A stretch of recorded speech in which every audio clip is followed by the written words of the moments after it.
उसको चुनौती क्यों दी जा रही है? क्या लोकतंत्र को कमज़ोर करने का प्रयास है? क्या जो हमारी संवैधानिक संस्थाएँ हैं, उनको चुनौती दी जा रही है, उनकी सत्ता को चुनौती दी जा रही है, उनके फैसलों को चुनौती दी जा रही है?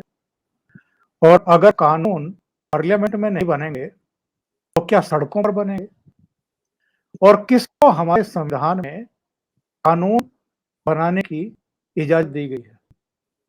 उनको लागू करने की मशीनरी है, उसमें कुछ दोष हो सकते हैं, उनमें सुधार की गुंजाइश हो सकती है, लेकिन अगर व्यवस्थाओं को हम पंगु बनाने की कोशिश करें और सरकारें और व्यवस्थाएँ और हमारे पॉलिटिकल पार्टियों के नेता अगर वोट बैंक पॉलिटिक्स में फँस करके संविधान की रक्षा करने का, कानून व्यवस्था को लागू करने का जो उसका मूल दायित्व है, वो अगर उसी को भूल जाएँ या पथभ्रष्ट हो जाएँ, तो ऐसे में ये कितनी बड़ी चुनौती है किसी डेमोक्रेटिक सिस्टम के लिए। और ये सवाल क्यों खड़े हुए हैं, आप अच्छे तरीके से अब तक समझ गए होंगे। तो पहले अपने खास मेहमान को जोड़ लेते हैं और उसके बाद इस चर्चा को आगे बढ़ाते हैं। मुंबई से मेरे साथ जुड़ गए हैं जाने-माने पत्रकार, लेखक, मार्मिक के पूर्व संपादक मनीषी चिंतक भाऊ तोरसेकर। नमस्कार। बहुत अभिनंदन है, नमस्कार। भाव जिस तरीके से घटनाएं हो रही हैं, जिस तरीके से हमारी व्यवस्थाओं को पंगु और बंधक बनाने की चेष्टाएं होती हैं और फिर तरह-तरह के जस्टिफिकेशन देने की कोशिश की जाती है, क्या ये किसी भी लोकतंत्र के लिए शुभ संकेत है? ये मैं हमेशा मानता हूँ कि लोकतंत्र की एक कमजोरी होती है और वही उसकी ताकत भी होती है। कमजोरी ये है कि जो मुझे मंजूर नहीं वो ही मैं सुनूंगा, इसको लोकतंत्र बोलते हैं। अगर मुझे मेरी बात है वो सुनो, मैं आपकी बात नहीं सुनूंगा, ये लोकतंत्र होता नहीं। लेकिन पिछले 7 साल से हम ये देख रहे हैं कि ऐसे बताने की कोशिश हो रही है, समझाने की कोशिश हो रही है कि भैया दूसरे की ना सुनो और अपनी कहते रहो, इसको लोकतंत्र बोलते हैं। इसको लोग आपको याद होगा कि पिछले 7 साल में जब पार्लियामेंट में बात हो गई तो अपोजिशन चाहे जितनी निंदा करे मोदी और बीजेपी ने सुनी है, लेकिन जब उसका जवाब दिया जाता है तो या तो मसी की जाती है, गड़बड़ किया जाता है, धमाल किया जाता है, या तो वॉकआउट किया जाता है, यानी कि हम आपकी बात नहीं सुनेंगे। हाँ, लोकतंत्र है इसलिए आपको हमारी बात तो सुननी पड़ेगी, क्योंकि लोकतंत्र तो आप मानते हो ना। ये ऐसी बात हो गई कि भाई तुम औरत हो, तुमको इज्जत संभालनी है और हम तो इज्जत लेते रहे। हम हर समय तुझी इज्जत लुटने की कोशिश करेंगे और इसको ही इज्जत और संस्कृति मानो। समझो, ये बहुत डरावना ऐसा डिसेप्शन है, लेकिन वही सच है। लेकिन एक बात सुनो और एक बात समझ लो कि जब औरत अपनी इज्जत बचाना छोड़ दे तो क्या हो सकता है। इन लोगों ने ये समझना जरूरी है। आप औरत को नंगा करना चाहते हो, लेकिन जब एक औरत अपने कपड़े निकाल कर नंगी तुम्हारे पीछे दौड़ेगी तो मुंह छुपने के लिए जगह नहीं रहती। ये भी उतनी ही सच्चाई है।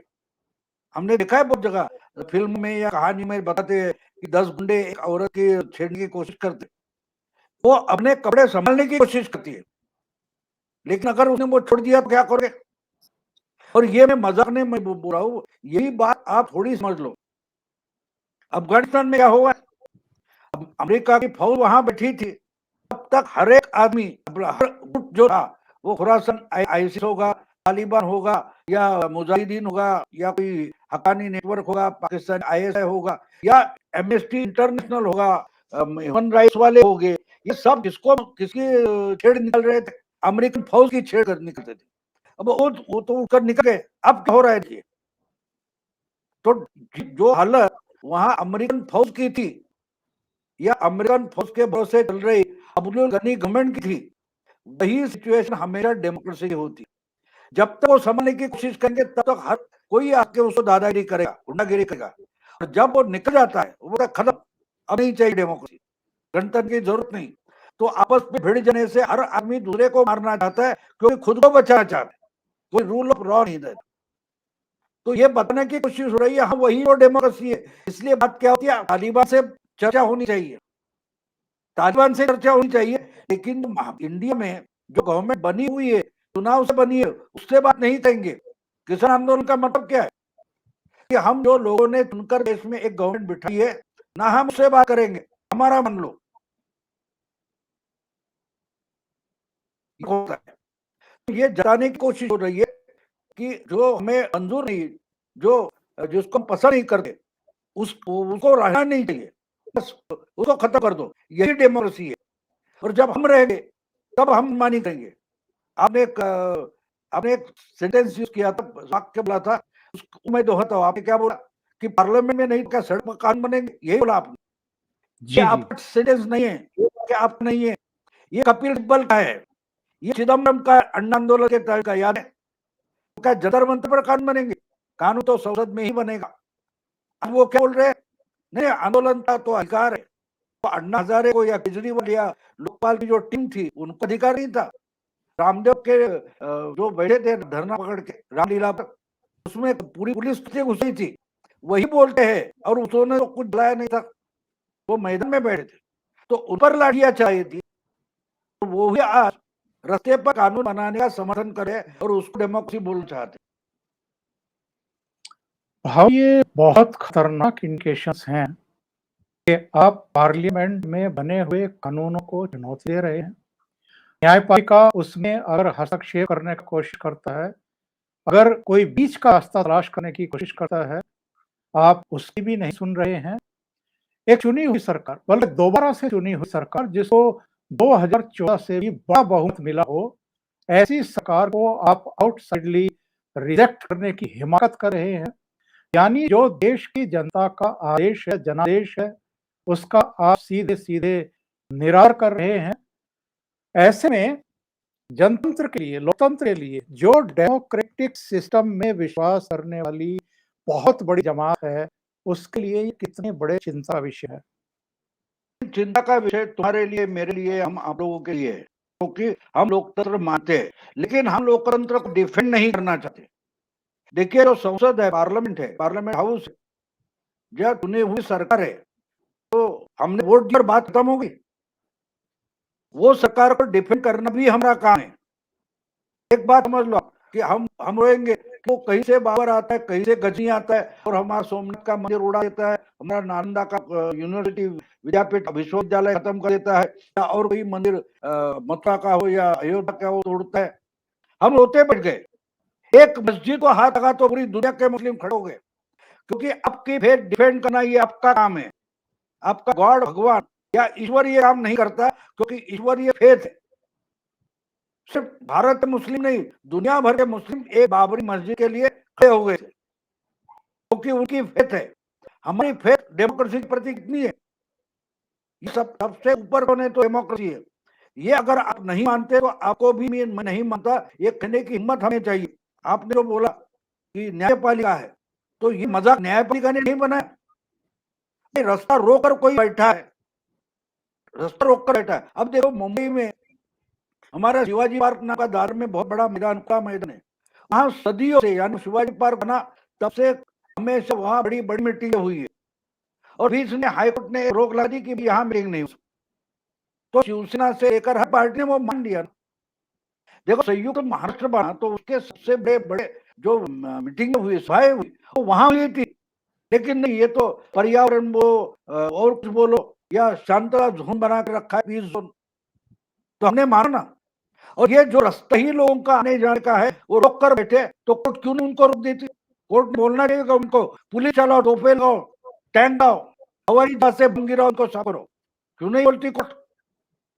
तो गणतंत्र का मजाक जो है, आंदोलन का अधिकार है, ये कोर्ट ने बनाया ना, तो हम दूसरों की तरफ क्यों देखे? मैं पहले कोर्ट से जवाब पूछूंगा कि आप बोलते ये गिरा दो, वो गिरा दो। अब कर्नाटक में कोई मंदिर गिरा दिया, कोर्ट के ऑर्डर से गिरा, ये रुके बैठे 10 महीने से, वो हटाने के कोर्ट पुलिस को क्यों नहीं ऑर्डर करती? अब अनिल देशमुख की इंक्वायरी हो रही है, सीआई की तरफ किसने छोड़ दिया? कोर्ट ने दिया। कोर्ट क्यों नहीं पुलिस ऑर्डर देती? गवर्नमेंट अलग रखो, हम बोलते हैं साफ कर दो। ये कोर्ट को बोलना चाहिए, ये कानून नहीं है। आपका जो अधिकार है, आपका जो कॉन्स्टिट्यूशनल राइट है, वो दूसरे के कॉन्स्टिट्यूशनल राइट्स को रोक नहीं सकता, तोड़ मरोड़ नहीं सकता। ये बोलने के लिए ही सुप्रीम कोर्ट है। तो मैं पूछ रहा हूँ कि 10 महीने से सुप्रीम कोर्ट क्या कर रही है? हमको एक फैशन बन गया कि हर बात पर सेंट्रल गवर्नमेंट को ब्लेम करो, बस करेंगे कुछ भी। और ब्लेम पकड़ो, तुम क्या कर रहे हो, हमने कर दिया, ये क्यों किया, ये क्यों किया, ये पूछा जाएगा। एक बलात्कार होता है और बलात्कार के लिए उसको जमानत भी मिल सकती है, और एक लड़की वहां की हमारे उधर बीड डिस्ट्रिक्ट में थी, उसके गाड़ी में पिस्तौल मिला, उसको 9 दिन बिना जमानत के अंदर रखा, और दूसरों को जमानत फटाफट मिल जाती है। उसके लिए 9-12 दिन या 10 दिन की कस्टडी दी जाती है, और शाहरुख खान का बेटा पकड़ा गया है तो उसके लिए 1 ही दिन की कस्टडी बढ़ाई जा रही है। ये कानून का भी मजाक बना दिया गया, न्यायपालिका ने खुद को भी मजाक बना रखा है। जब देखिए इससे ही गुनहगार होते, क्रिमिनल्स होते, उनकी हिम्मत बढ़ती है। तो उसको रोकने के लिए कानून है, और कानून को ताकत देने के लिए न्यायपालिका है। अगर हम ये भूल जाए तो यही न्यायपालिका है जिन्होंने मोदी गवर्नमेंट का कान पकड़ा था कि भाई इन्हें 24 घंटे में ऑक्सीजन आना चाहिए। आप 24 घंटे किसी की याचिका सुनते हो, कोई भर देता है कि भैया ऐसी बात है। अर्णब गोस्वामी के लिए कितने दिन कोर्ट में टाइम पास हुआ, और आखिर में कोर्ट बनता है, बोलता है कि 1 दिन के लिए भी अंदर नहीं रखना चाहिए, लेकिन ये तय होने के लिए 9 दिन निकल गए, और मोदी गवर्नमेंट ने फिर से उठाकर ऑक्सीजन 1 दिन में रहना चाहिए। ये इस ढंग से अगर न्यायपालिका चलेगी तो न्यायपालिका खुद को मजाक न रखते से मैं मानता हूँ, और उसका परिणाम हम देख रहे। एक कोई राकेश टिकैत उठकर ये सब ना मजाक बना देता है। मैं जैसे हमें यहाँ बोले ना, ये हार्ड हिंदुत्व, सॉफ्ट हिंदुत्व, मैं इसको सॉफ्ट टेरर मानता हूँ। अफगानिस्तान में चल रहा है वो हार्ड टेरर है, और हमारे यहाँ किसान आंदोलन चल रहा है वो सॉफ्ट टेरर है। लेकिन भाव सवाल ये खड़ा हो रहा है कि क्या पार्लियामेंट चलाने की जिम्मेदारी भी सुप्रीम कोर्ट की है? अगर कोई शाहीन बाग में व्यस्त मार्ग को रोक करके बैठ रहता है 100 दिन तक, अगर कोई गाजीपुर में आके बैठ जाता है, सिंगू बॉर्डर पे आके बैठ जाता है, टीकरी बॉर्डर पर आकर के बैठ जाता है, आपके कुंडली बॉर्डर को ब्लॉक कर देता है, शाहजहांपुर बॉर्डर को ब्लॉक कर देता है, ये जिम्मेदारी भी सुप्रीम कोर्ट की है। जो हमारी सरकारें हैं फिर ये क्या काम करेंगी? अगर कानून व्यवस्था, अगर लोगों को हो रही तकलीफ को ये लोग सॉर्ट आउट नहीं करेंगे, शुरू के ही 2-4 दिन के भीतर इन्होंने सड़क क्यों क्लियर नहीं कराई, ये सुप्रीम कोर्ट की तरफ देखना है ना, क्यों शुरू कर दिया? नहीं, इसका भी कारण है, क्योंकि उधर हटाएंगे वो क्या करेंगे, लाठी चलानी पड़ेगी। लाल किले पर क्या हुआ था, लाठी चलानी पड़ी आखिर में।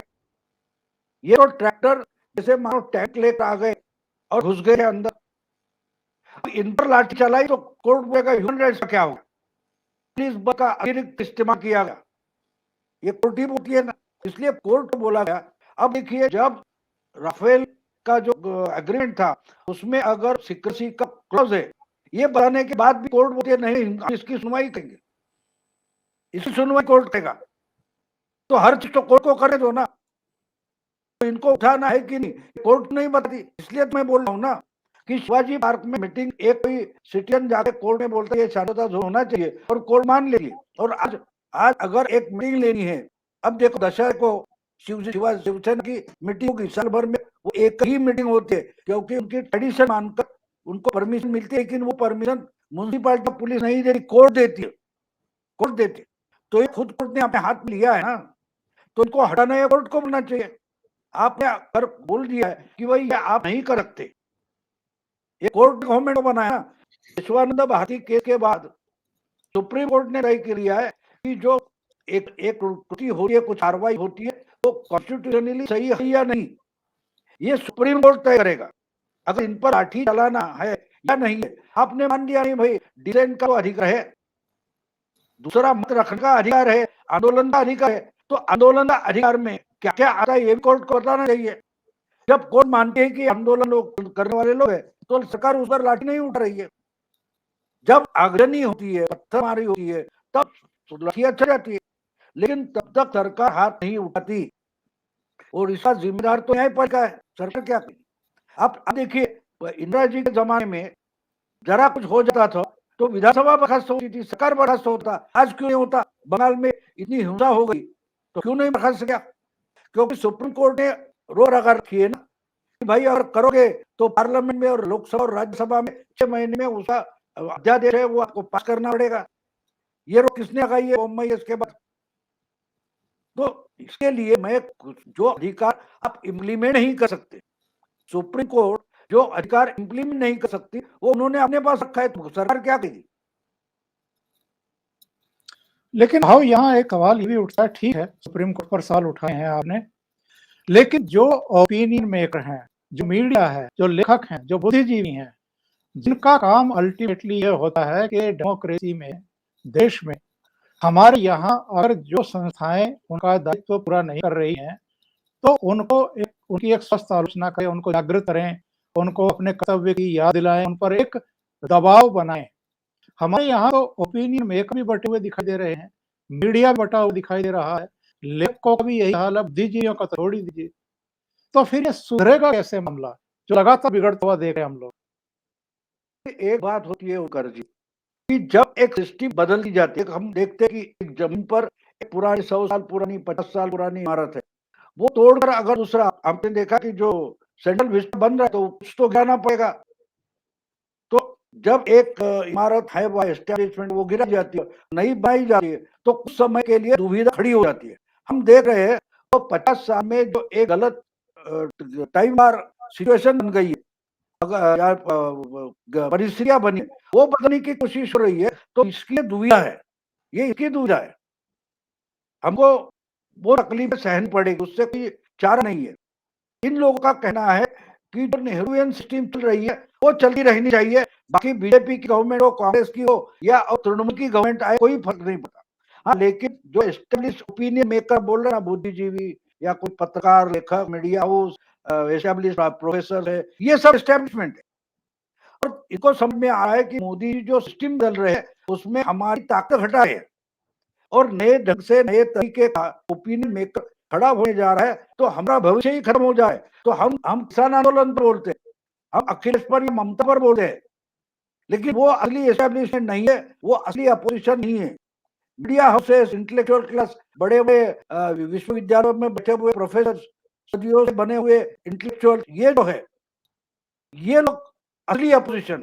और यही लोग पिछले 70 साल से सत्ता में थे। हम नेहरू, इंदिरा गांधी, राजीव गांधी, सोनिया गांधी या और कुछ नाम निकाले वो गलत थे, वो दिखावा था। असल में यही इंटेलेक्चुअल थे जो एस्टेब्लिशमेंट है, और उनको तोड़कर उठाकर फेंक देना पड़ेगा, और वही कम चल रहा है। तो इन्होंने अपने जो पिले है उनको आगे के, हम पॉलिटिकल पार्टी बोलते, कांग्रेस बोलते होंगे, तृणमूल बोलेंगे, या अखिलेश बोलेंगे, या राकेश टिक्के बोलेंगे, ये सब इनके पिल्ले। बहुत अहम बात कही भाऊ। मैं ये बात इसलिए कह रहा था कि एक मैं ट्वीट देख रहा हूँ, इसमें कालो पुतुल है, उन्होंने कहा कि मई के महीने में बस्तर के सिलगर में पुलिस फायरिंग में 4 आदिवासी किसान मारे गए थे। आदिवासी किसान आज भी प्रदर्शन कर रहे हैं, लेकिन राहुल गांधी, प्रियंका वाड्रा को आदिवासियों से मिलने इनमें से कोई नहीं जा रहा। अफसोस है कि सिलगर उत्तर प्रदेश में नहीं है। ये जो सिलेक्टिव तौर पर अगर Bharatiya Janata party rule district में कुछ भी हो रहा है तो ये हल्ला गुल्ला चाहेंगे, मौके पर पहुंच जाएंगे, मीडिया भी पहुंच जाएगा, उसको हाईलाइट करेंगे और एक वातावरण बनाने की कोशिश करेंगे। राजस्थान में, छत्तीसगढ़ में, आपके पंजाब में, महाराष्ट्र में, झारखंड में कुछ होगा, ये लोग चुप्पी साध लेंगे।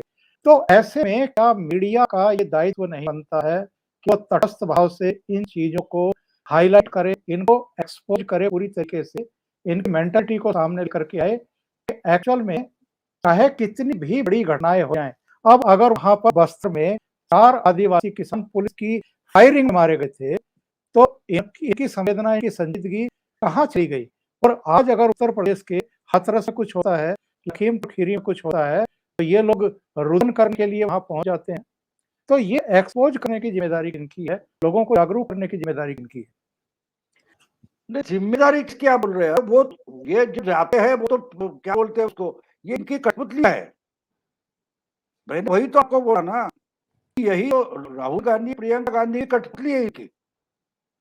वो आगे जाएंगे, वो पीछे से उनके डोर खींचने वाले हैं, वही तो मीडिया है, जिनको हम मीडिया हाउस से बोलते हैं, वो तो इनकी कठपुतली है, इनकी कठपुतली है। आपने इतना बड़ा क्या बोलते उसको, कोयला खदान का जो मामला उठा था, उसमें हमारे यहाँ के एक बड़ा मीडिया ग्रुप है, लोकमत ग्रुप, उसके चेयरमैन खदान लेने वाले में से एक थे। वो कहाँ के मीडिया हो गए? वो यूपीए की सिस्टम थी, उसका फायदा उठाने वाले थे। तो ये तो अपना तरीका है, उसको इस्तेमाल करना चाह रहे हैं। इनकी कोई जिम्मेदारी नहीं, जिम्मेदारी आपकी और मेरी है और आम जनता की है। जो लूटा जा रहा है, जिस पर अन्याय हो रहा है, उसको उठकर खड़ा रखना पड़ेगा, उसको एक्सपोज करना पड़ेगा, और वो एक्सपोज कर रहा है, ये एक्सपोज हो गए। इसलिए तो अब इसलिए झटपटा रहे, क्योंकि उनको मालूम हो गया कि आम जनता अब इनको पूछी नहीं, इनसे जनता हट गई है, वो तो झटपटेंगे जरूर। तो हमने गलत किया, वो कौन दिखाएगा? वो कोई नहीं दिखाएगा। कैसे दिखाएगा? आपने वो एक बड़ा अंग्रेजी किताब है, अच्छा है, कैच 22, जी जी वो आपने पढ़ा होगा शायद। तो उसमें भैया एक बात बताइए, वो बोल रहा है कि मैं 20 रुपए या 20 रुपए में आर्मी को सप्लाई कर रहा हूँ और मुझे प्रॉफिट अच्छा मिलता है। तो बोला अच्छा ये चीज 20 रुपए में बेचते हो? हाँ मैं 23 रुपए में खरीदी करता हूँ और 20 रुपए में बेचता हूँ and I make a profit. बोलता है अरे 23 रुपए खरीदी है, 20 में बेच के प्रॉफिट ऐसा होगा? तो वो एक बड़ी की बड़ी चेन बता रहे, यानी 1 रुपए की चीज है, वो ओमकार 2 रुपए में खरीदता है, ओमकार से भाऊ 4 रुपए में खरीदता है, भाऊ से और कोई ए है तो 6 रुपए में, ऐसा होते होते 23 रुपया बनकर मेरे पास आ रहा है और मैं 20 रुपए में बेच। और देखो मार्केट में 30 रुपया है और फिर भी भाऊ 22 में बेचता है, 20 में, इसलिए आदमी भी खरीद लेते हैं, लेकिन चीज असल में 1 रुपए की। तो वो सुनने वाला बोल रहा है यार बीच वाले सब हटा दे, यार कैसे हटाएंगे? बोला ABCDEFG इतने हटाएंगे क्यों, कैसे हटाएंगे? बोला क्यों नहीं हटाओगे? अरे ए से लेकर Z तक नहीं मैं हूँ, मैं मुझसे ही खरीदता हूँ और मैं खुद कर बेचता हूँ। यानी पेपर पर कंपनियां बनाई जाती है और 1 रुपए की चीज 20-23 रुपए की बनाकर असली बेचना गवर्नमेंट को, उस पर 20 रुपए लिखा जा रहा है, लेकिन चीज 1 रुपए की होती। तो ये करने वाले जो है वही उनकी एक कंपनी पेपर चलाती, एक कंपनी चैनल चलाती, एक कंपनी यूनिवर्सिटी चलाती। वहां बैठी हो कठपुतलियां है, वो खुद को बोलते हम ओपिनियन करें, एक कठपुतली बोलिए कि मैं इंटेलेक्चुअल हूं, और हम आज तक इनको इंटेलेक्चुअल मान बैठे, हमारी गलती है, उनकी नहीं है। वो तो हमको उल्लू बनाने के लिए खड़े हो गए। तो लोग मानती है आम जनता, इसलिए तो मोदी दोबारा चुनका है, क्योंकि ये एक्सपोज हो गए और इनको वैसे मानो कि पानी बिना मछली जैसे हो गए, और ये इनकी तकलीफ है, ये इनकी तकलीफ है। और ये जो इनकी लैंग्वेज है, जो नए नेता आ रहे हैं, नए पार्टी प्रमुख बन रहे हैं, इनके जो तौर तरीके हैं, पहले पॉलिटिकल पार्टियों की जो लीडरशिप होती थी कम से कम वो सिस्टम सम्मान करती थी। वो चाहे आपके सामने आकर के दरोगा भी खड़ा हो जाए, एक ASI भी खड़ा हो जाए और वो ये कहे कि साहब धारा 144 लगी हुई है, आप वापस चले जाइए, तो बड़े आराम से उसके आदेश का पालन करके वहीं से वापसी कर लेता था बड़े से बड़ा नेता। वो बेकार की बातें नहीं करता था। अभी जैसे ये प्रियंका वाड्रा जो जा रही थी, उसने एक DSP को ये कहा कि physical assault, attempt to kidnap, attempt to molest, attempt to harm की धाराएं जो हैं लग जाएंगी आपके ऊपर अगर आप मेरे साथ जोर जबरदस्ती करेंगे। ये उस पुलिस ऑफिसर को वो धाराएं गिना रही हैं जो पुलिस ऑफिसर DSP बनने से पहले उन्हीं धाराओं के साथ खेलते आए हैं और उनको पता है कि किस सिचुएशन में किन धाराओं का किस पर कैसे यूज या मिसयूज किया जाता है, वो सब जानते हैं। लेकिन किसी पार्टी की कोई नेता इस तरह की थ्रेट देने लगे, जो अपनी ड्यूटी कर रहा है, उसकी अपनी मानसिकता तो है नहीं, उसका अपना फैसला तो है नहीं, कहीं और से उसको आदेश मिला है, वो उसका पालन कर रहा है। ये जो टकराव के हालात पैदा किए जा रहे हैं, इसीलिए मैंने ये कहा है कि जो हमारी डेमोक्रेसी का आज खतरा है, जिसमें सिस्टम को भी चेंज किया जा रहा है, उनको धमकाने की कोशिश की जा रही है। ये जो बोनापन हमें दिखाई देता है आज के नेताओं का और जो पॉलिटिकल पार्टियों को गवर्न कर रहे हैं, ये किस दिशा में लेकर जा रहा है हमारी डेमोक्रेसी को और पूरे देश को? देखिए पाकिस्तान में जो अफगानिस्तान में 80 के दशक में जो जिहाद शुरू हो गया पाकिस्तानी बॉर्डर पर अफगानिस्तान में, उसका जो सब जिसको हम मॉडर्न डे जिहाद बोलते हैं, उसकी आइडिया जिन्होंने बनाई वो ब्रिगेडियर एसके मलिक करके थे पाकिस्तान के। उनकी किताब है, इनकी किताब है बढ़िया, कुरानिक कंसेप्ट ऑफ वॉर जी उसकी जो प्रस्तावना लिखी गई है उसमें इसका आंसर आपको मिलेगा कि मैं बहुत तरीके से तरह तरह की आर्ग्यूमेंट करके आपको समझा रहा हूं। अगर आप नहीं समझते इसका मतलब आप समझने लायक नहीं है और आपको मारना पड़ेगा। ये जिहाद की आइडिया है, ये जिहाद की आइडिया है, आप किताब जरूर पढ़े। तो ये जो आइडिया है वही तो यहाँ का आइडिया है कि आपने कानून लगाया। आप देखिए आप जो बोल रहे हैं वो प्रियंका गांधी हटा दो और वहां किरीट सोमैया को रख दो, तो फर्क क्या था? किरीट सोमय्या को मुंबई से कोल्हापुर जाने के लिए रोका गया था। अब कोल्हापुर डिस्ट्रिक्ट तो और मुंबई इसके बीच में कम से कम 4 डिस्ट्रिक्ट है, तो कोल्हापुर डिस्ट्रिक्ट की जो ऑर्डर है वो मुंबई में इंप्लीमेंट की जा रही है, तो वो डेमोक्रेसी है, वो डेमोक्रेसी है। और वही तरीका अगर यूपी में हो तो उसके खिलाफ तो लोगों को पता चलता है, लोगों को बिल्कुल पता चलता है किसमें कौन ढोगी है। और किरीट सोमय्या कोल्हापुर तक निकले, उनको कोई पुलिस नहीं रोक पाई क्योंकि कानून उनको वो अधिकार नहीं देता था।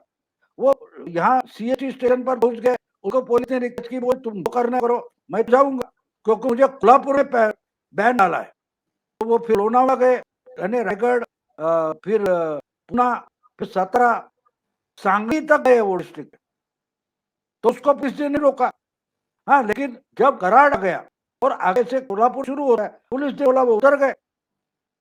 यही बात प्रियंका गांधी के बारे में हो रही है। तो ना किरीट सोमय्या को गलत ढंग से रोका जा रहा है, उस पर मीडिया में चर्चा हुई नहीं हुई? हाँ, किरीट सोमय्या को पुलिस रिक्वेस्ट करके ये वो बैन डाला है, लेकिन वो बैन इलीगल है, पुलिस की कार्रवाई इलीगल है। इस पर मीडिया बोला था, एक शब्द बोला था? नहीं बोला था, नहीं बोला था। आप जो बोल रहे हैं तो कानून का रिस्पेक्ट किरीट सोमय्या ने किया। कराड़ को जब पुलिस ने रोका, वो ट्रेन से उतर गए क्योंकि आगे वो ट्रेन को बॉर्डर क्रॉस करके कोल्हापुर डिस्ट्रिक्ट जाने वाली थी। लेकिन ये जो तफसील है तो मीडिया ने बताया नहीं कि पुलिस गलत ढंग से कानून की दादागिरी कर रही है और किरीट सोमय्या कानून का पालन करे। ये नहीं बताएगा, आज मीडिया नहीं बताएगा कि भैया कानून का सही इस्तेमाल पुलिस कर रही है और कानून प्रियंका तोड़ रही है, ये भी नहीं बताएगा। तो आपको समझ कि राइट टू मिस इन्फॉर्मेशन, हमने बोला कि डेमोक्रेसी का ये सेक्युलर मीनिंग ये होता है कि we have right to miss inform, और इस पर मीडिया चल रहा है। तो इनसे हम क्या उम्मीद रखे? मैंने उनसे उम्मीद रखा, और प्रियंका से क्या उम्मीद रखनी? प्रियंका तो देखो, वो नेहरू जी की कुर्सी पर बैठे या इंदिरा जी की कुर्सी पर बैठे कुछ भी करे, तो इंडिया तो नहीं बन सकती ना। तो हम उन्हें उम्मीद करें, हमारी गलती होगी, उनकी नहीं है, उनकी नहीं। बहुत सारे दर्शकों ने शायद वो वीडियो नहीं सुना होगा, मैं उसका एक छोटा सा अंश सुना देता हूँ आप लोगों को। कितनी एरोगेंट तरीके से वो डीएसपी स्तर के अधिकारी से बात कर रही थी, सुनिए उस थोड़े से अंश।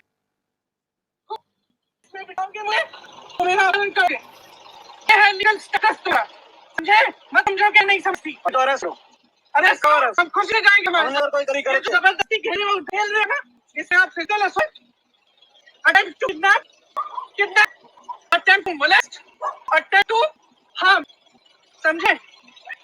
समझती हूँ सब कुछ, छूटे देखोगे ताकि अपने अफसरों से और अपने मंत्रियों से जाकर वोट लाओ, समझे? महिलाओं को आगे मत करो, महिला से बात कर सीखो, समझे? कानून है इस देश में, सारे प्रदेश में नहीं होगा, देश में कानून है।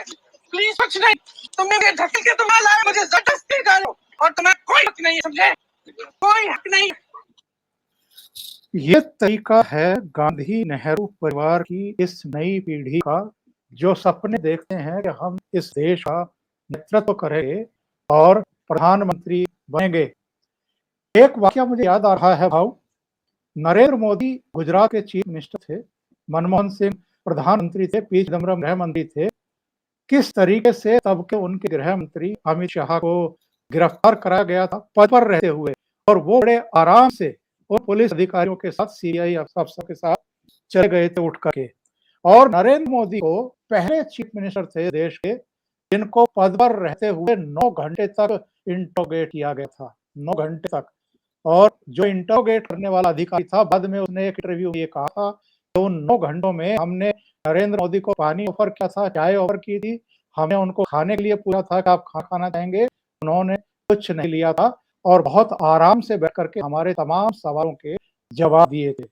एक तरफ कानून का सम्मान करने वाले वो लोग हैं और एक तरफ डिटेंशन करने के लिए पहुंचे डीएसपी स्तर के अधिकारी के साथ उसके सिर पर चढ़ करके बात करने वाली प्रियंका वाड्रा है।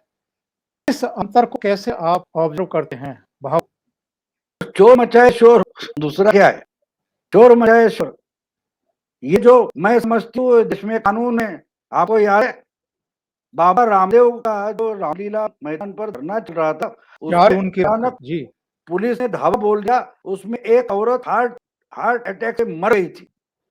ये इनको मालूम नहीं है, ये इनको मालूम नहीं है। और तो और उस वक्त मुझे याद है कि निर्भया कांड हुआ था और राहुल गांधी के घर पर युवक कांग्रेस के ही लड़के रहे थे, बाहर आकर कम से कम हमको कोई 4 लाइनें बना दो करके बोलते, उन पर लाठी चली थी। तब ये बिटिया कहाँ बैठी थी? ये कानून सिखा रही है, क्योंकि ये छीट रही है इससे कि मैं ही कानून हूं, मैं ही कानून हूं, तुम मुझे कहाँ का कानून दिखा रहे हो। ये जो गुस्सा है वो गुस्सा है। और एक तरीके से आप समझ नहीं पा रहे, योगी हो या मोदी हो, वो उनको हाथ नहीं लगाते, लेकिन इनको इंटेलेक्चुअली नंगा कर रहे कि देखिए यही लोग हैं, क्योंकि लोग इनको लगता है वैसे लोग अभी उल्लू नहीं बुद्धू नहीं रहे। लोग ये कंपैरिजन करते हैं कि रामलीला पर तुम्हारी पुलिस ने क्या किया था, अन्ना आंदोलन में तुम्हारे पुलिस ने क्या किया था। अन्ना हजारे को जिस दिन धरने पर बैठने वाले थे उसी दिन सुबह सुबह जहाँ मुकाम था वहां से उठाकर ले गए थे ना। तो ये गाली गलौज या गुस्सा अन्ना हजारे ने निकाला था।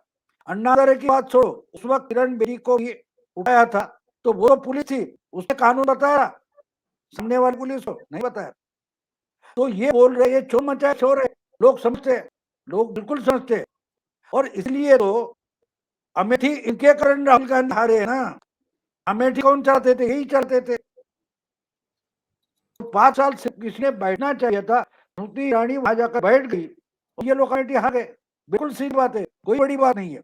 तो ये चिल्लाने, देखिए इसमें एक बात होगी, ये हमको इरिटेट, हम जैसे सुनने वाले 90% 95% लोग इनको सुनते भी नहीं, लेकिन हम सुनते हैं। इसके लिए बोले अगर हम भी सुनना बंद कर दे और मीडिया दिखाना ही बंद कर दे तो क्या होगा। आजकल चंद्रबाबू नायडू को कोई दिखाता है, इसका मतलब चंद्रबाबू है ही नहीं, ऐसा मानोगे?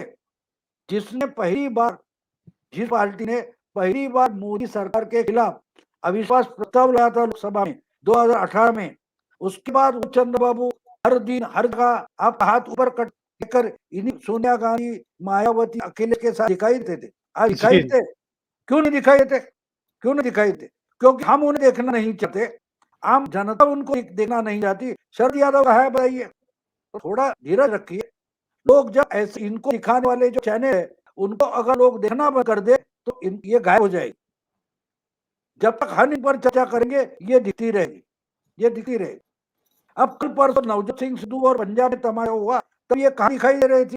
वो तो उस समय आपको देखना चाहिए, दिखाना चाहिए ना। तो इनके पास कैमरा लग गया, मैं कैमरे के सामने आ गई। आज क्यों आ गई? क्योंकि उनको मालूम है कि मैं चिल्लाऊंगी और ओमकार और भाऊ उस पर चर्चा करेंगे, बहुत सारे चैनल उस पर सवाल करेंगे। अगर इनका पिक्चर नहीं चलेगा तो इनको कोई कैमरा पड़ेगा ही नहीं। इतनी सीधी बात है, ये समझने की जरूरत नहीं है।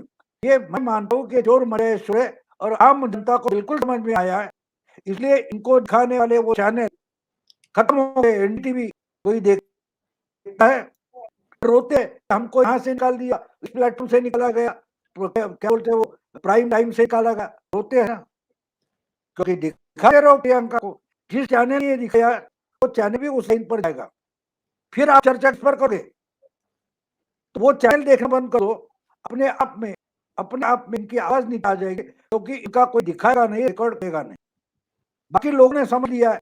अभी तो बार बार छोटे छोटे चुनाव हो गए, इसमें क्या औकात क्या है ये लोगों को पता चल गया। तो इनको हम अपनी ऊर्जा और अपना टाइम क्यों दे?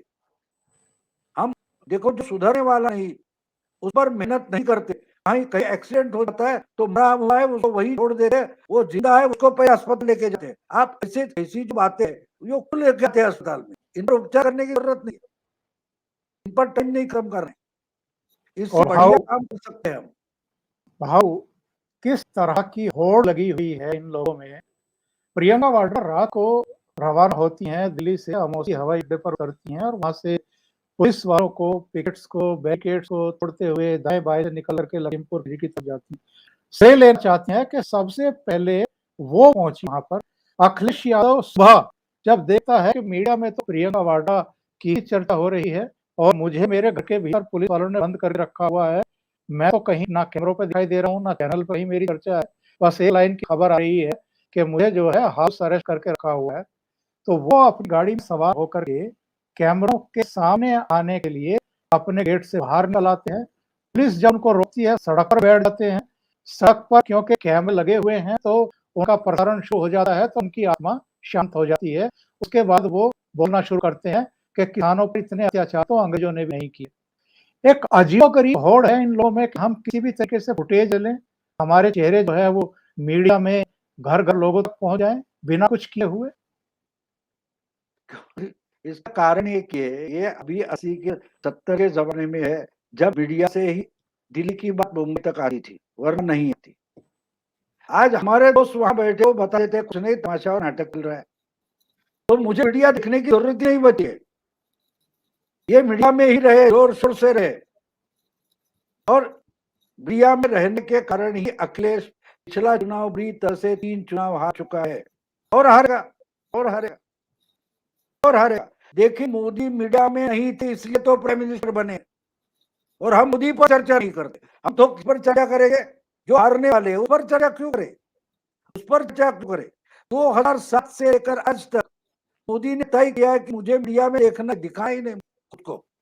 मोदी जीतते हैं तो हम क्यों डरे हुए क्या ये होगा? प्रियंका का लोगों में गया, प्रियंका जीत जाएगी, बिल्कुल नहीं जीती, बिल्कुल नहीं जीतेगी और बुरी तरह से हारेगी। मैं आज बता रहा हूँ कि नेक्स्ट टाइम ये रायबरेली भी हारने वाले, अखिलेश भी बुरी तरह से हारेगा। इसमें सयानी अगर कौन है तो मैं मानता हूँ मायावती है, वो मीडिया से हट कर रहती है, उसको पता चल गया बहुत टाइम मीडिया में रहे तो मान लो हारने की गारंटी है, हारने की गारंटी। और ये अभी भी देखिए क्या होता है, दादी के जमाने में जी रही है प्रियंका। जब चरण सिंह ने फतवा निकाला था और इंदिरा जी को पकड़ने आए थे तो इंदिरा जी भी रस्ते पर बैठ गई थी, आपको याद होगा। लेकिन वो जमाना अलग था, मीडिया में जो आता था वो दिल्ली में आ गया, हमने मीडिया में पढ़ा और हमने भरोसा किया था। आज उस मीडिया पर लोग भरोसा नहीं करते। ये फुटाइल एक्सपेरिमेंट है, उसका कुछ फायदा नहीं होगा। इन्होंने हाथरस का तमाशा किया था, फिर भी वो सब के सब जिला परिषद योगी ने और बीजेपी ने जीत लिया। तो इनको तमाशा करने दो, तमाशा करने दो। ये पुलिस भी जानती है इस तमाशा से कुछ निकलने वाला नहीं है तो इनको बकने दो जो जो, कोई बात नहीं, फिर इनका चुनाव अब होने वाला है। और भाऊ जो मैंने आज मेन हेडिंग लगाया है कि क्या संसदीय लोकतंत्र पर खतरा मंडरा रहा है, क्या हम आश्वस्त हो जाएं कि इन लोगों के ये जो ड्रामे हैं रोजाना के और जो इनका इकोसिस्टम है, जो इनके प्लूटियन जो उनके संगी साथी हैं, इनके स्यापा करने से या सोशल मीडिया में ये सब वायरल करने से कोई बहुत बड़ा नुकसान हमारी डेमोक्रेसी को या हमारी पार्लियामेंट्री जो सिस्टम है उसको कोई बड़ा नुकसान ये लोग नहीं पहुंचा पाएंगे? बिल्कुल नहीं। देखो एक बात होती है, अगर आपको सीता मैया बनना है तो आपको अग्नि परीक्षा देनी पड़ती है, सत्य परीक्षा देनी पड़ती है। तो उस दौर से जा रहे, मैं मानता हूँ ना, मैं इसको पुरानी कहानियां नहीं मानता, मैं इसको जिंदगी की सच्चाई मानता है। एक बात है, सोने को बार बार अग्नि परीक्षा से निकलना पड़ता है, लोहे को नहीं, समझ लो। तो हमारा जो लोकतंत्र है वो इतना पावरफुल है कि वो इनको पार करके निकल जाएगा। ये कितनी भी कोशिश करे, कितनी भी कोशिश करे। 2018 के बाद तो सब लोग मान चुके हैं कि भाई मोदी तो गया, मोदी तो गया। हाँ, तो फिर आने के लिए तो जाना पड़ता है। उस दौर से निकल कर आए और 20 सीट ज्यादा लेकर आ गए। तो ये तो देखिए हारेगा हारेगा ये तो चिल्लाएगा। और ये मोदी ने भी बताया, हम सुनते नहीं है। मोदी जी तो 14 के चुनाव में एक इंटरव्यू में पूछा था कि आपके खिलाफ का कैंपेन कब तक चलेगा। मोदी ने बोला था हारता नहीं तब तक। अभी तो मोदी हारे नहीं है ना, अभी तो मोदी हार नहीं है, तब तक ये चलता रहेगा, ये चलता रहेगा। जब तक सूरज अंधेरा नहीं होता तब तक हमें सूरज की महत्ता समझ में नहीं आती। ये बात जिंदगी की हमेशा सही है, बिल्कुल सही कह रहे हैं। मैं आखिर में ये पूछना चाहता हूँ आपसे कि चाहे लाल किले वाले दृश्य देखें हम, वो सब उपलब्ध हैं यूट्यूब पर, सोशल मीडिया में, चाहे हम लखीमपुर की ये हिंसा देखें जिसमें लोग बीजेपी कार्यकर्ताओं के ऊपर लाठियां बरसा रहे हैं, ड्राइवर के ऊपर लाठियां बरसा रहे हैं, इनमें अधिकांश लोग पगड़ीधारी सिख दिखाई दे रहे हैं। जो एक बात चल रही है कि खालसा से रिलेटेड जो संगठन है, जो चरमपंथी हैं, जो उग्र विचारधारा के लोग हैं, जो विदेश में बैठे हैं और जो भारत में अस्थिरता की सिचुएशंस क्रिएट करना चाहते हैं, क्या लाल किला से लेकर के लखीमपुर खीरी तक वो तत्व जो है, वो एलिमेंट सक्रिय हुए हैं और किसानों के वेश में वो ही इस तरह के हालात लगातार पैदा करने की कोशिश कर रहे हैं? बिल्कुल होता है। देखो ये तत्व हो गया ऐसा नहीं मैं मानता। कोई षड्यंत्र करने वाला होता है वो इनको कॉन्ट्रैक्ट सब कॉन्ट्रैक्टर बना के आता है, और यहाँ से आप निकलते जाते हैं, उसमें कोई बड़ी बात नहीं है, उसको डरने की जरूरत नहीं। हम एक बार कई बड़ा रेलवे का एक्सीडेंट हो गया, तो रेलवे जाना बंद करेंगे? ये तो जिंदगी की असलियत है। हवाई जहाज का एक्सीडेंट होता है, हवाई जहाज में जाते रहेंगे हम। अस्पताल में भी कभी गलती हो जाती है, एक्सीडेंट हो जाता है, कुछ लोग मर जाते हैं, तो क्या अस्पताल जाना बंद कर देंगे? किसी जगह पर दवाई में मिलावट होती है, तो दवाई में मिलावट है तो कर्ज का दवाई लेना हम कर देंगे? नहीं करेंगे ना। मुझे याद है अभी मैं जो 70 साल की उम्र में कम से कम 40-50 साल तो मुंबई की लोकल से हमने प्रवास किया है, ट्रैवल किया है। तो ये हो रहा था, एक बड़ा एक्सीडेंट हो गया, तो भाई गाड़ी यहाँ से वहां जा रही थी और किसी पर जाकर टकराई, तो अगले 1 महीने तक, कम से कम 1 महीने तक शू का जो डिब्बा होता था वहां भीड़ कम होती थी। एक्सीडेंट होता तो यहाँ बैठे मरते, तो मैं हमेशा ऐसे पहले डिब्बे में चढ़ जाता था, भाई भीड़ नहीं रही। फिर अभी एक्सीडेंट ऐसा होता कि पीछे से आकर ट्रेन धक्का मार दिया, एक्सीडेंट हो गया, लास्ट डिब्बे में एक्सीडेंट हो गया, तो कुछ महीने भर वहां ही बैठे थे, लेकिन ट्रेन से तो जाते आते रहते। तो ये जो बात होती रहती है, जिंदगी एक मामला है, हमको कहीं ना कहीं जख्म होती है, हाथ कट जाता है, तो क्या हम सब्जी काटना बंद नहीं करते, वही चाकू छुरी लेकर काटना काम करते। तो ये वैसी बातें हम उसको बड़ा चढ़ाकर बोल रहे हैं, उसकी जरूरत नहीं है, ये अपने आप आएंगे, खत्म हो जाएंगे, कोई बात नहीं, उसको सीरियसली मत लेना।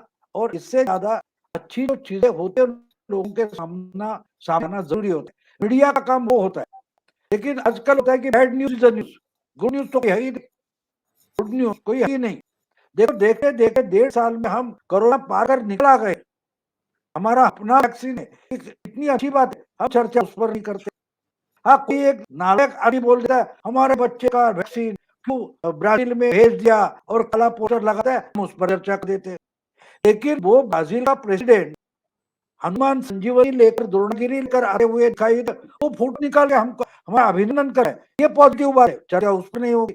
तो जो बोगस मेनस्ट्रीम मीडिया है उसको उस पर चर्चा करने दो, हम पॉजिटिव बातें लोगों के सामने लाते रहेंगे। मुझे एक बात और बताइए कि अब्दुल कलाम हमारे प्रेसिडेंट, वो इजराइल गए थे, वो किस्सा उन्होंने बताया कि जिस दिन वो वहां गए थे कई बम फटा था, तो बोले दूसरे दिन सुबह मैंने वहां का जो जेरूसलम पोस्ट नाम का पेपर था वो देखा, तो मैं ढूंढता था 16वें पन्ने पर वो न्यूज थी, 16वें पन्ने पर। हमारे यहाँ तो गांव के छोटे पेपर से लेकर दिल्ली के सब पेपर में वही हेडलाइन होती। तो ये देखने का जो तरीका है वो जब तक बदलेगा नहीं, उसकी शुरुआत हमसे होनी चाहिए, उम्र से होनी चाहिए, भाव से होनी चाहिए। ये मैं हमेशा मेरे वीडियो आप देखोगे तो उसमें मैं पॉजिटिव बातें आने की कोशिश करता हूँ। कल तो क्या बोलते, ममता दीदी जीत गई, मैंने वो अधिक तरीके से पेश की, ममता दीदी जीत गई, बिल्कुल सही है, लेकिन 2006 में ममता जिस ढंग से हारी थी उस ढंग से आज बीजेपी हारी है। तो हार समझ लो तो जीतने का रास्ता खुल जाता है। तो हमको ये लोगों को बताना चाहिए, ममता जो वायलेंस करती है उस पर तो चर्चा बाकी सब करेंगे, हमको ये चर्चा करनी चाहिए कि इससे क्या अच्छा निकल सकता है। मोदी जी को इसलिए मानता हूँ कि वो निगेटिव में पॉजिटिव ढूंढने की कोशिश करते हैं। उन्होंने एक बार कहीं बताया था कि दुनिया में 2 तरीके के लोग होते हैं, पानी का आधा ग्लास भरा हुआ है तो बोले देखो आधा भरा हुआ है, हम उसको पॉजिटिव बोलते हैं। दूसरे लोग होते निगेटिव, वो बोलते हैं देखो आधा ग्लास खाली है, हम उनको निगेटिव बोलते हैं। लेकिन मैं उसके परे जाकर सोचता हूँ कि अरे आधा पानी है लेकिन आधा इसको खाली समझते हैं, उसमें हवा भी है, तो ये पॉजिटिव से पॉजिटिव बन जाता है। क्यों ना हम उस ढंग से सोचे। अगर इस पर ही चर्चा करनी है तो जिनको ये चर्चा सुननी होती है वो सत्य हिंदी देखेंगे वो आशुतोष को सुनेंगे, और आशुतोष को लोग नहीं सुनना चाहते इसलिए तो उनको चैनल से निकाल दिया। तो हमको पॉजिटिव अगर सोचना है और पॉजिटिव आगे जाना है तो दुनिया में बहुत सारी पॉजिटिव चीजें हो रही है। हम प्रियंका पर चर्चा करते हैं, लेकिन मेरा ख्याल है जैल सिंह की कोई पोता वगैरह बीजेपी में शामिल हुआ, वो अलग ढंग से सोचने लगा, ये हम बात तो न्यूज क्यों नहीं बनाते। हमको चर्चा करनी चाहिए कि भैया जो देश का प्रेसिडेंट कांग्रेस पार्टी ने इनको प्रेसिडेंट बनाया, उनका पोता बीजेपी में क्यों जा रहा है, इस पर चर्चा होनी चाहिए। ये तो मेनस्ट्रीम मीडिया करेगा नहीं, तो हमें इस पर चर्चा करनी चाहिए। ऐसी बातें उजागर करके लोगों के सामने आना ला, ये हम देशों का काम है, मैं मानता हूँ। और प्रणब मुखर्जी का बेटा टीएमसी में चल गया, बेटी ने सक्रिय राजनीति से संन्यास ले लिया, जो कांग्रेस में थे दोनों। भाव एक सवाल और मैं जानना चाहता हूँ, बहुत सारे लोगों की टिप्पणियाँ आती रहती हैं, अभी भी लोग जो हैं मेरे इनबॉक्स में लगातार मैसेज कर रहे हैं कि साहब पश्चिम बंगाल में मोदी खामोश बैठे रहे, अमित शाह खामोश बैठे रहे, इसी तरीके से ये लोग शाहीन बाग में बैठे रहे, तब उन्होंने कार्रवाई नहीं की, ये 10 महीने से बैठे हैं, इन पर भी कार्रवाई नहीं की। तो अधिकांश लोग कहते हैं कि क्या ये दोनों जनता को निराश नहीं कर रहे हैं? ये जनता को परेशानी का सामना उठाना पड़ रहा है, उनके कार्यकर्ता मर रहे हैं, उन पर हिंसा हो रही है, उनके रास्ते रोके जा रहे हैं, जो इनको वोट दे के सत्ता में लेकर के आए थे, और ये लोग अपने दायित्व का पालन नहीं कर रहे हैं। इस पर क्या कहेंगे आप? मैं बिल्कुल मानता हूँ कि ऐसे लोग जो निराश है वो मोदी को गिराए, फिर से सोनिया को राहुल को लाए, क्योंकि आपको सोनिया के ढंग से काम होना चाहिए। जैसे उन्होंने गुजरात में मोदी को हैरान किया था, वैसे ही मोदी जी ने ममता को हैरान करना चाहिए। इसका मतलब आप यानी ये सवाल पूछने वाले जो है निराश है, वो बोलते हैं कि नरेंद्र मोदी ये सोनिया क्यों नहीं बनते? आप सोनिया चाहिए तो डायरेक्ट डुप्लीकेट सोनिया क्यों? आप फिर सोनिया जी को चाहिए और उस ढंग से कारोबार चलेगा।